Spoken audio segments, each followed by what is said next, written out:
दोस्तों YouTube channel legal and legal में एक बार फिर से आपका स्वागत है। आज हम एक ऐसे विषय पर चर्चा करने जा रहे हैं जो कि पिछले कई वर्षों से उत्तर प्रदेश में नहीं बल्कि पूरे भारत में बहुत ही चर्चा का विषय बना हुआ है, बहुत उत्सुकता का विषय बना हुआ है। कई सालों से लोगों की ये डिमांड थी और सरकार की तरफ से इस तरह की बातें आया करती थी कि जनसंख्या को नियंत्रित करने वाला कोई बहुत ही प्रभावी कानून आने वाला है, ये आना चाहिए। इस संबंध में उत्तर प्रदेश सरकार ने कदम उठाया है और एक नया बिल लेकर आए हैं जिसका उद्देश्य जनसंख्या को नियंत्रित करना है। हालांकि यह बिल अभी प्रस्तावित है। प्रस्तावित इसलिए है क्योंकि सरकार ने इस पर लोगों से सजेशन मांगे हैं। 19 जुलाई तक अगर आप अपने सजेशन देना चाहते हैं आम व्यक्ति तो उस पर अपना सजेशन दे सकते हैं। सजेशन किस प्रकार से दिया जाना है वो मैं आपको वीडियो के आखिर में बताऊंगा। अगर आप मेरे चैनल पर नए हैं तो मेरा आपसे निवेदन है, अगर आपने इस चैनल को अब तक सब्सक्राइब नहीं किया है तो कृपया इस चैनल को सब्सक्राइब कर लें और अगर आपको वीडियो पसंद आता है तो उसको लाइक और शेयर ज़रूर कीजिएगा। तो शुरू करते हैं। The Uttar Pradesh population control stabilization and welfare bill 2021। जैसे कि नाम से ही क्लियर है, उत्तर प्रदेश पॉपुलेशन कंट्रोल करना, स्टेबलाइज करना और लोगों का वेलफेयर करना इस बिल का उद्देश्य है। सरकार ने कहा भी है चूँकि हमारे पास जो स्रोत हैं, आय के साधन हैं, वह सीमित हैं और लोगों को अच्छा खाना, अच्छा साफ़ सुथरा पानी, एक अच्छी हाउसिंग व्यवस्था उपलब्ध कराना, शिक्षा उपलब्ध कराना सरकार का दायित्व है और सरकार का मानना है ये तभी संभव हो सकता है जबकि बढ़ती हुई जनसंख्या को कंट्रोल किया जाए। दोस्तों, ये छोटा सा बिल है तो हम शुरू करते हैं। इसका सेक्शन 2 एप्लीकेशन, यह बिल कहाँ लागू होगा? क्योंकि उत्तर प्रदेश का बिल है, जाहिर है कि पूरे उत्तर प्रदेश में लागू होगा। किन लोगों पर लागू होगा? उन मैरिड कपल के ऊपर, वह विवाहित जोड़े जिन्होंने कानूनी तरीके से शादी की है, जिसमें युवक की उम्र 21 वर्ष से कम ना हो और लड़की की उम्र 18 साल से कम ना हो। इस बिल में कुछ डेफिनेशन दी गई हैं, जैसे कि हर बिल में होता है। उनमें से सबको डिफाइन करने की मैं ज़रूरत नहीं समझता, जिसकी ज़रूरत समझता हूँ मैं आपको बताऊँगा। जैसे कि इसमें एक शब्द आया है पॉलीगैमी। पॉलीगैमी उस व्यक्ति से संबंधित है जिसने एक से ज़्यादा पत्नियां हैं, जिसकी एक से ज़्यादा शादियां की हुई हैं। अगर किसी व्यक्ति का पर्सनल कानून यानी कि उसका धर्म उसको एक से अधिक शादी करने की इजाज़त देता है तो वो पॉलीगैमी कहलाया जाएगा। और इसी तरह से पॉलीएंडर, यदि कोई महिला एक से ज़्यादा पतियों से शादी करती है पॉलीएंडर कहलाती है। दोस्तों, अगर पॉलीगैमी वाली स्थिति है, चूँकि इस बिल में 2 बच्चों के ऊपर जोर दिया गया है कि अगर आप 2 बच्चे रखते हैं तभी आपको कुछ बेनिफिट सरकार देगी। यहाँ पहले मैं बता दूं कि अब तक लोगों के बीच में चर्चा इस तरह की थी कि ऐसा कानून आने वाला है कि 2 से ज़्यादा बच्चे वालों को जेल हो जाएगी, सज़ा हो जाएगी। ऐसा कुछ है नहीं, इसमें सज़ा का प्रावधान नहीं है। हाँ, सरकार ने जनसंख्या को नियंत्रित करने के लिए लोगों को मोटिवेट करने के उद्देश्य से उनको इंसेंटिव्स दिए जाने की घोषणा की है। इस बिल में 2 चीज़ें मुख्य रूप से अगर 2 भागों में बांट कर देखा जाए तो इंसेंटिव और डी इंसेंटिव 2 इसके मुख्य रूप हैं, मुख्य विशेषताएं हैं। यानी कि जो लोग 2 चाइल्ड पॉलिसी को फॉलो करते हैं उनको इंसेंटिव्स दिए जाएंगे। क्या क्या इंसेंटिव्स दिए जाएंगे वो वीडियो में मैं आगे बताऊंगा और डिसइंसेंटिव क्या होंगे वो भी मैं आपको बताऊंगा। चैप्टर 2 सेक्शन 4 में बताया गया है कि ऐसे व्यक्ति जिनके 2 बच्चे हैं और वो वॉलेंटरली स्टेरिलाइजेशन यानी कि नसबंदी की सुविधा को अपनाते हैं स्वैच्छिक रूप से, तब उनको कुछ सुविधाएं दी जाएंगी। क्या सुविधाएं दी जाएंगी? ध्यान से सुनिएगा। अगर वह व्यक्ति पब्लिक सर्वेंट है तब सेक्शन 4 फिर से समझ लीजिएगा, उन लोगों के लिए है जिनके 2 बच्चे हैं और वॉलेंटरली स्टेरिलाइजेशन की पॉलिसी को अडॉप्ट करते हैं और जो पब्लिक सर्वेंट हैं उनको कौन कौन सी इंसेंटिव दिए जाएंगे।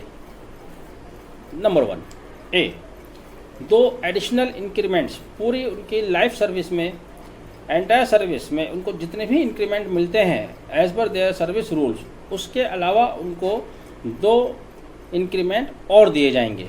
पहला इंसेंटिव।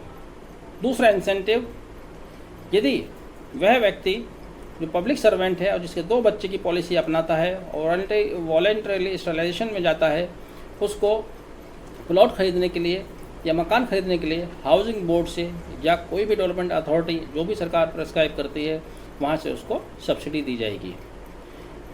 नंबर 3, यदि कोई व्यक्ति जिसके पास प्लॉट है और मकान बनाना चाहता है, मकान बनाने के लिए उसको नॉमिनल इंटरेस्ट रेट पर हाउसिंग लोन उपलब्ध कराया जाएगा। नंबर 4, जो उसकी रोज़मर्रा के इस्तेमाल की चीज़ें हैं, यूटिलिटीज़ हैं, सर्विसेज हैं, जैसे बिजली है, पानी है, हाउस टैक्स है, उसमें भी उसको रिबेट दी जाएगी, उसमें उसको छूट दी जाएगी। नंबर 5, मैटरनिटी लीव्स या पैटर्निटी लीव अगर ज़रूरत पड़ती है तो 12 महीने की दी जाएगी और वो भी पूरी सैलरी और अलाउंसेस के साथ। मैटरनिटी लीव्स पहले कुछ कम पीरियड के लिए थी। इस बिल के द्वारा यदि कोई 2 चाइल्ड पॉलिसी को अडॉप्ट करता है तो वह उसको 12 महीने की मेडिकल लीव दी जाएगी और वो भी फुल सैलरी और फुल अलाउंसेस के साथ। छठा बेनिफिट जो इसमें है वो ये कि एक एम्प्लॉय जो उसको सैलरी मिलती है उसका एक स्पेसिफिक परसेंटेज सैलरी का as per prescribed by income tax act 1961 कुछ भाग एम्प्लॉय प्रोविडेंट फंड में चला जाता है। उसमें एम्प्लॉयज़ का कंट्रीब्यूशन और एम्प्लॉय का कंट्रीब्यूशन बराबर होता है, लेकिन इस बिल के द्वारा एम्प्लॉयर्स के कंट्रीब्यूशन को 3% बढ़ा दिया गया है। यानी कि फॉर एग्जांपल अगर एम्प्लॉय 12% का उसके सैलरी की 12% का अमाउंट प्रोविडेंट फंड में कंट्रीब्यूट करता है तो 12 की जगह अगर 2 बच्चों की पॉलिसी अपनाता है तब उसको 15% employers contribution employ provident fund में मिलेगा। इसके अलावा 7वां, बच्चों और पति पत्नी के लिए free insurance facility, free health care facility. 8वां, और ऐसे बेनिफिट जो कि राज्य सरकार चाहे ये टाइम टू टाइम उसको रिवाइज करे।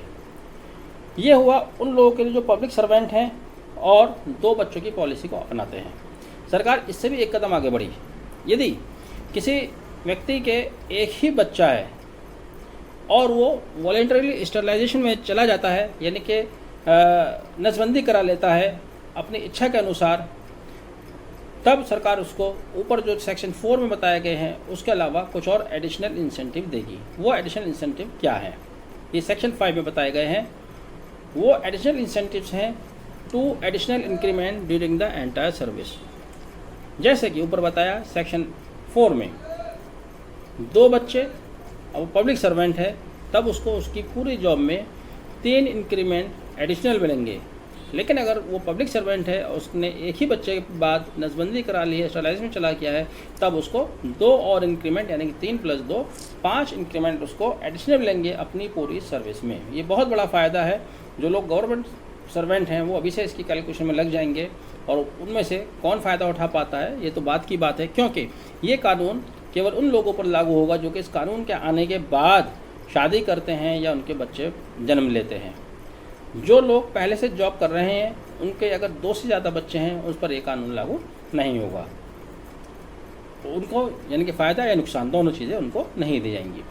बहरहाल दूसरा section 5B, free health care facility and insurance coverage single childs के लिए 20 साल की उम्र तक, यानी कि उनका बच्चा जब तक वो 20 साल का होता है उसको फ्री इंश्योरेंस और हेल्थ पॉलिसी दी जाएगी, हेल्थ फैसिलिटी दी जाएगी। पहले 2 बच्चों को और स्पाउस को तो पहले ही दी जा चुकी है, वो 2 बच्चों के केस में था, लेकिन अगर एक बच्चा है तो उसको 20 साल की उम्र तक ये फैसिलिटी दी जाएगी।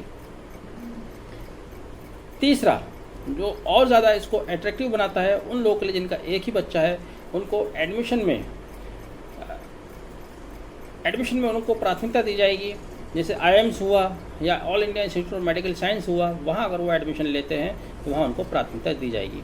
हालांकि ये स्टेट का कानून है और एम्स अभी तक सेंटर द्वारा चल रहा है, सेंटर द्वारा ही वहाँ एडमिशन लिए जाते हैं। वहाँ सरकार किस तरह से उनको प्रेफरेंस दिलाएगी वो भी सरकार ही डिसाइड करेगी। चौथा, एडिशनल बेनिफिट की हम बात कर रहे हैं। फ्री एजुकेशन दी जाएगी उस बच्चे को ग्रेजुएशन लेवल तक। मैं फिर से एक बार रिमाइंड करा दूं, फ्री एजुकेशन उस बच्चे को जिनके माता पिता का एक ही संतान है और उन्होंने एक ही संतान के बाद वॉलेंटरली स्टरलाइजेशन करा लिया है। 5वां additional benefit, scholarship for higher studies. अगर गर्ल चाइल्ड है, लड़की की दशा में, लड़की के केस में, तब उसको हायर स्टडीज़ के लिए स्कॉलरशिप भी सरकार द्वारा उपलब्ध कराई जाएगी एक चाइल्ड के केस में। इसके अलावा गवर्नमेंट जॉब में भी उसको प्रेफरेंस दी जाएगी। ये भी एक बड़ा इंसेंटिव्स है। अगर एक ही बच्चा है तो उसको गवर्नमेंट जॉब में भी प्राथमिकता दी जाएगी। इसके अलावा और भी प्राथमिकताएं जो सरकार द्वारा तय की जाएंगी वो भी दी जा सकती हैं। ये बात हुई सेक्शन 4 और सेक्शन 5 उन लोगों के लिए जो पब्लिक सर्वेंट है। सेक्शन 4 उनके लिए जिन्होंने 2 बच्चों की पॉलिसी को अपनाया और वॉलेंटरली स्टरलाइजेशन में चले गए। सेक्शन 5 उन लोगों के लिए जो पब्लिक सर्वेंट हैं, जिनका एक ही बच्चा है और एक ही बच्चे के बाद वो स्टरलाइजेशन में चले जाते हैं। अब आते हैं उन लोगों के लिए जो पब्लिक सर्वेंट नहीं हैं। क्या उनके लिए भी इस कानून में कुछ है? जी हाँ, उनके लिए कानून में है। क्या है वो भी हम बता देते हैं। जनरल पब्लिक के लिए जिनके 2 बच्चे हैं और वो स्टरलाइजेशन पॉलिसी को अपनाते हैं, वॉलेंटरली नसबंदी करा लेते हैं, तब ऐसी दशा में उनको सेक्शन 4 में बताई गई CDEH की फैसिलिटी उनको मिलेगी। CDEH में क्या था? यानी कि गवर्नमेंट सर्वेंट के ए में इंक्रीमेंट की बात थी। इंक्रीमेंट का यहाँ सवाल ही पैदा नहीं होता अगर वो पब्लिक का आदमी है और गवर्नमेंट जॉब में नहीं है। CDE में बताया गया था कि उसको लोन लेने के लिए सब्सिडी मिलेगी, मकान बनाने के लिए उसको कम ब्याज पर हाउसिंग लोन मिलेगा, हेल्थ फैसिलिटी मिलेगी। तो ये बेनिफिट पब्लिक के लोगों को भी दिया जाएगा, भले ही वो पब्लिक सर्वेंट ना हो। ये बेनिफिट उनके लिए जिनके 2 बच्चे हैं, पब्लिक के व्यक्ति हैं। अब वो व्यक्ति जो पब्लिक सर्वेंट नहीं है और जिनका एक बच्चा है और एक बच्चे के बाद उन्होंने वॉलेंटरली स्टरलाइजेशन की पॉलिसी को अडॉप्ट किया है, नसबंदी कराई है, उनको क्या एडिशनल बेनिफिट मिलेगा? उनके लिए एडिशनल बेनिफिट जैसे कि ऊपर बताया गया है सेक्शन 4 में, B, C, D, E और F में मैंने अभी रिपीट किया है, सेक्शन 5 में बताया गया है, वो भी मिलेंगे। इसके अलावा उन लोगों के लिए जो कि बिलो पॉवर्टी लाइन ज़िंदगी बसर करते हैं, अगर वो वॉलेंटरली स्टरलाइजेशन कराते हैं, उनके लिए सरकार ने अलग से एक बेनिफिट रखा हुआ है। ऐसे लोगों के लिए जो बिलो द पॉवर्टी लाइन अपना जीवन यापन कर रहे हैं, उनको क्या बेनिफिट है, उस बेनिफिट को अगर आप सुनेंगे समझेंगे तो वो कहीं ना कहीं आपको इंदिरा गांधी और संजय गांधी के ज़माने में जिस तरह से नसबंदी हुई थी, कुछ कुछ उसकी याद दिलाएगा। अगर कोई परिवार जो कि गरीबी की रेखा से नीचे जीवन यापन कर रहा है और वो एक बच्चे के बाद अपना नसबंदी करा लेता है, तो ऐसी दशा में सरकार उसको 1 लाख रुपया देगी यदि उसके बाद उसके पास सिर्फ एक ही बच्चा है, वो गर्ल चाइल्ड है। अगर उसके पास बेटा है तब उसको 80,000 रुपये का बेनिफिट दिया जाएगा, कैश बेनिफिट मिलेगा उन लोगों को जो बिलो पॉवर्टी लाइन जीवन यापन कर रहे हैं। ये हुआ इंसेंटिव्स की बात। अभी तक हमने इंसेंटिव्स की बात की, बेनिफिट्स की बात की। अब आ जाते हैं इसके दूसरे पार्ट पे, जिसको आप पनिशमेंट की शक्ल में देख सकते हैं, डिसइंसेंटिव। यानी कि अगर कोई इसका कॉन्ट्रावेंशन करता है, रिवोकेशन करता है, तब क्या होगा? सेक्शन 4, सेक्शन 5 और सेक्शन 6, 7 में जितना बेनिफिट अभी हमने ऊपर बताया है, जाहिर सी बात है अगर कोई व्यक्ति 2 से ज़्यादा बच्चे जिसके होते हैं इस कानून के लागू होने के बाद, ये बात इंपॉर्टेंट है, इस पर मैं बार बार जोर दे रहा हूँ, इस कानून के लागू होने के बाद अगर 2 से ज़्यादा बच्चे जन्म लेते हैं तो उसको सेक्शन 4, 5, 6 और 7 का बेनिफिट नहीं मिलेगा। इसके अलावा कौन सी चीज़ें हैं जिनसे उसको हाथ धोना पड़ सकता है या उसको नुकसान उठाना पड़ सकता है? डिसइंसेंटिव्स। नंबर 1, पहला डिसइंसेंटिव होगा उसका कि उसको जितनी भी गवर्नमेंट स्पॉन्सर्ड स्कीम्स हैं उनका बेनिफिट नहीं मिलेगा। सरकारी योजनाओं का उसको लाभ नहीं मिलेगा। नंबर 2, राशन कार्ड के ऊपर जो यूनिट अलॉट होता है उसको लिमिट कर दिया जाएगा 4 यूनिट तक।